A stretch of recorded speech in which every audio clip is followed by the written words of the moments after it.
Protests and rallies have taken place across the globe to mark May Day, not least in the Russian capital Moscow, where tens of thousands of people marched through the downtown area as part of a trade union demonstration. Carrying banners representing their unions, Russian flags and balloons, marchers filed through Red Square singing Soviet-era songs and chanting old communist slogans. Праздник мира, труда. It is a holiday of peace and labor. I love my Moscow, my city. That is why I come to celebrate this holiday every year.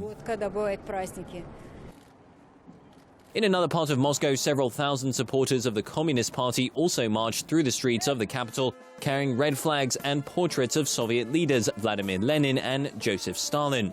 The party's leader spoke out against corruption and in favor of the Kremlin's intervention in East Ukraine, a region referred to during the Russian Empire in the 19th century as Novorossiya, or New Russia. We want power to belong to the people, for the riches of the state to act as guarantee of a dignified life for the entire country and its people, so that salaries, pensions and scholarships correspond to the country's wealth and are not being pocketed by a small group of people. We stand for real peace, therefore we give real support to Novorossiya and Donbass. In Greece, meanwhile, thousands of workers who support the Communist Party labor union gathered in central Athens, waving union flags and holding red carnations to mark May Day.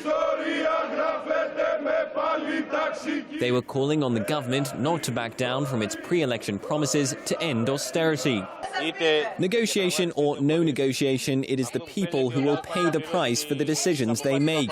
We want to let them know that we are here and we are determined to fight back, to help other workers also fight back so that this government, these unpopular policies, and those who suck our blood are overthrown. Turkish police, meanwhile, were forced to call upon tear gas and water cannons to disperse May Day protesters as scores of people headed to Istanbul's iconic Taksim Square. Turkish authorities blocked the square and stationed nearly 10,000 police officers around it.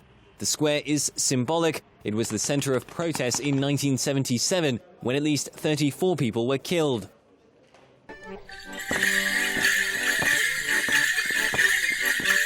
In the British countryside, meanwhile, May Day was marked in a more serene manner with traditional English Morris dances.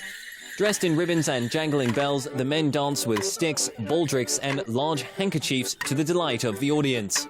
You get a buzz from the crowd, I think. We get a really good crowd up here. I don't know why. Over the years, the crowd's built up. And we've got a reason for being here.